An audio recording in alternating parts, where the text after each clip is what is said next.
Bomi Bulsara outlived his son by 12 years. He was 83 years old when Freddie Mercury died on November 24th, 1991. He was 95 years old when he died in 2003. In those 12 years, he gave 0 interviews. Not one. Not a single quote on the record. Not a word to any journalist in any country. Not an appearance in any documentary.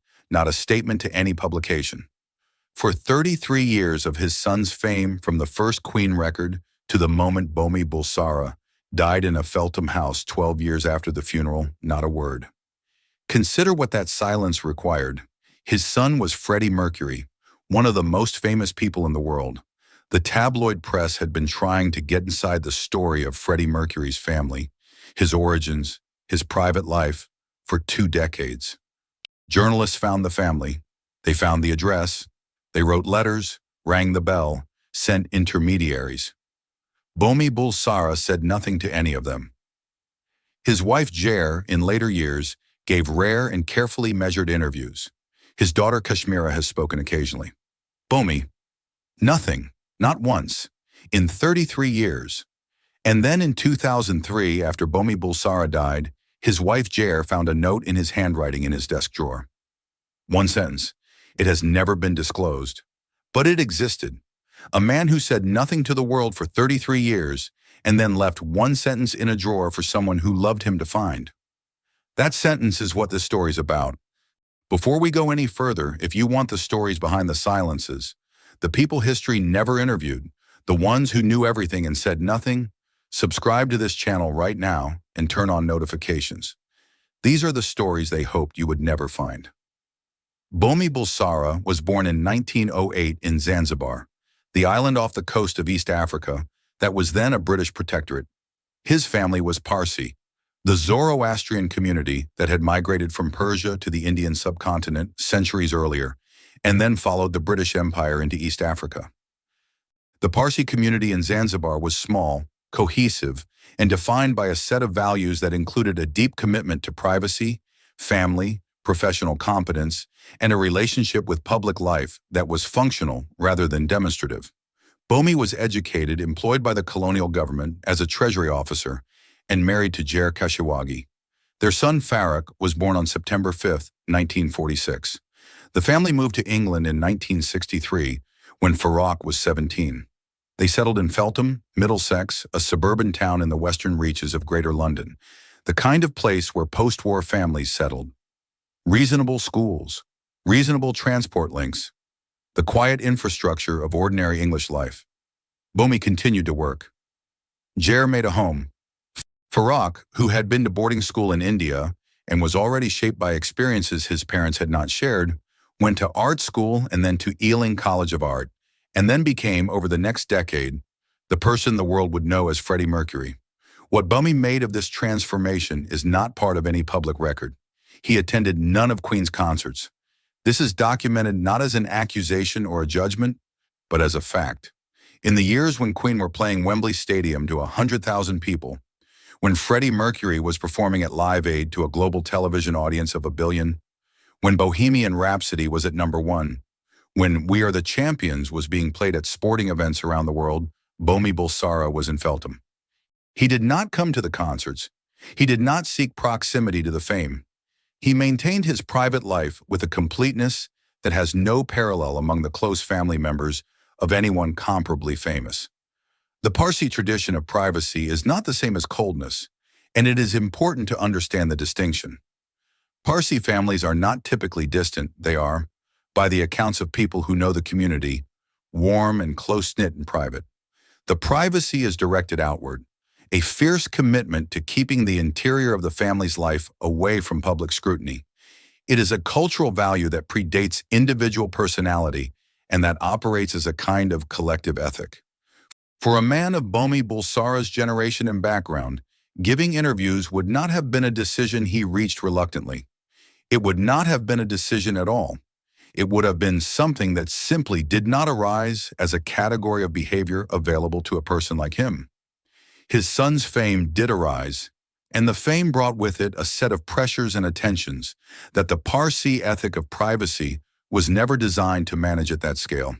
The tabloid press of the 1970s and 1980s was not respectful of boundaries. The questions being asked about Freddie Mercury, his sexuality, his private life, his health were questions that would have been, for a Parsi father of Bomi's generation, a form of violation. Not of Freddie's privacy only, of the family's, of the interior world that a man like Bomi Bulsara had understood himself to be responsible for protecting. Freddie Mercury's sexuality was not discussed within the family in any way that entered the public record during Bomi's lifetime. Kashmira has spoken about this obliquely in later years. Jer Bulsara, in the rare interviews she gave, spoke about Freddie with love and pride and a complete avoidance of the subjects that the tabloid press most wanted to discuss. Bomi never spoke about any of it. A father who watched his son become one of the most scrutinized human beings in the world and maintained across all of it a silence so complete that it reads as a decision made once and never revisited. When Freddie Mercury announced publicly on November 22, 1991, 2 days before his death, that he was HIV positive, Bomi Bulsara was 83 years old. He had known, as the inner family circle had known, for some period before the announcement. The exact knowledge timeline within the family is not clear from the public record. What is clear is that an 83-year-old man outlived his son and continued to live for 12 more years and said nothing about any of it to the outside world for any of those years. The silence after November 24th, 1991, is different in kind from the silence before it. Before, the silence protected something living. After, it protected something else.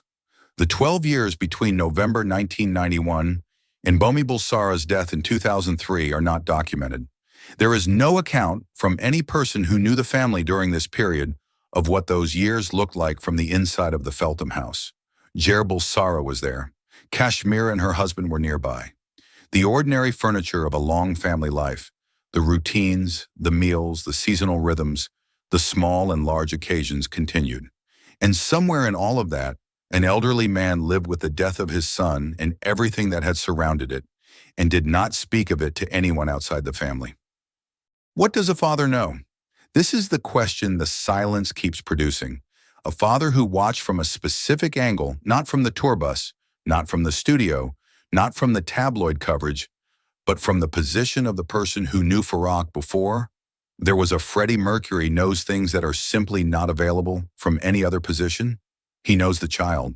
He knows the face before the costume. He knows what was carried forward from the Zanzibar childhood and what was left behind. He knows the gap between the public performance of a life and its private architecture in a way that only parents ever fully know. And that is never fully transferable into language even when the parent is willing to speak. Bomi Bulsara was not willing to speak. Or rather, the category of speaking to the press was simply unavailable to him as a response. He watched. He knew. He absorbed. And for 95 years, he kept the interior of himself in a place that belonged to himself and his family and no one else. The world did not get access to what he knew about his son. The world got Freddie Mercury. Bomi got Farak. Those are different people. The gap between them is what Bomi Bulsara took into his silence. Jer Bulsara died in 2016 at the age of 94. In the years before her death, she gave a small number of interviews, careful, loving, focused on the public Freddie rather than the private Farak, protective in the Parsi way of the interior. She spoke about how proud she was. She spoke about the music. She deflected the questions that went toward the territory she had decided was not for disclosure. She was, by every account, warm and generous, and absolutely clear about the line she was not going to cross. She found the note in Bomi's desk drawer in 2003, one sentence in his handwriting. The circumstances in which she found it, whether she was going through his desk immediately after his death, or weeks later, or months later, are not part of the public record. What is known is that she found it, and that it existed, and that she chose not to disclose its content. She was asked about it at some point in the years after 2003 by someone with access to her. She confirmed it existed. She said she was keeping it. She died in 2016, and the sentence went with her, or is somewhere in the possession of Kashmira, or is in a drawer in a house in Feltham, where it began. Kashmira Cook, Freddie Mercury's sister, has spoken about her brother with the same careful love and the same careful limits that characterized her parents' accounts. She has not disclosed the sentence. She has spoken about her father in terms that describe a private, dignified man who loved his family and managed the extraordinary circumstances of his son's fame, with a discipline that was rooted in his nature and his culture, rather than in any hostility or estrangement. She has not suggested distance. She has suggested privacy. The distinction matters. Distance is the refusal to be present. Privacy is the insistence on choosing who is permitted to see. Bomi Bulsara was present to his family across 95 years. He was simply not present to the world. He had made a judgment, early and permanent, about which of those two audiences deserved the things he carried. He chose accordingly. He was right. A man born in 1908 in Zanzibar, who became a British civil servant and a Feltham father, and a 95-year-old who outlived the most famous son in the history of British rock music, and who left one sentence in a desk drawer after a lifetime of saying nothing. The sentence exists. It has a content. Someone who loved him knows what it says. And it has been kept private, in the Parsi way, in the family way, held inside the household where it belongs, away from the world that spent 33 years trying to see in. Whatever is in that sentence, it was not for us, it was for the person who found it. That choice to leave one sentence privately for one person is itself a kind of statement about what silence is for. The world has an enormous amount of Freddie Mercury. 50 years of recordings, documentaries, biographies, tributes. The 2018 film, the interviews, the performances, the archive footage. The public Freddie is extraordinarily well documented. What is less documented, what is, in fact, almost entirely undocumented, is the Farrakh that Bomi Bulsara knew. The person before the stage name, the child, the young man who left Feltham and came back changed and left again, and eventually did not come back in any of the ways that matter. Bomi watched all of it from a house in Middlesex. He watched the records reach #1. He watched the stadium tours. He watched the tabloids. He watched the diagnosis and the announcement and the death. And he watched the funeral, and he watched the years after. He said nothing to any journalist in any of those years. He died at 95, having kept 33 years of observation entirely inside himself. Consider the specific quality of that observing. He was watching his son from the position that only parents ever occupy, the position of someone who saw the beginning. He knew what Farrakh was before anyone called him Freddie. He knew the school reports and the first attempts at drawing and the way his son sat at a piano and what his face looked like when he was 9 years old in Zanzibar, before any of it. He carried all of that into a house in Feltham, and he sat with it for 33 years while the world decided, from the outside, what kind of person his son was. He did not correct them. He did not supplement what they were deciding. He sat with what he knew, a man who understood, perhaps more deeply than anyone, that the person the world was discussing was also someone else entirely. The note is one sentence. We do not know what it says. We know it exists because the person who found it confirmed that it exists and then honored the silence that surrounded it. Perhaps that is the appropriate end to the story of a man who understood that some things are not for publication. Some things are for the person in the next room, who will find them in a desk drawer, who will read them once, who will close the drawer, who will carry them from that point forward. Bomi Bulsara said one sentence.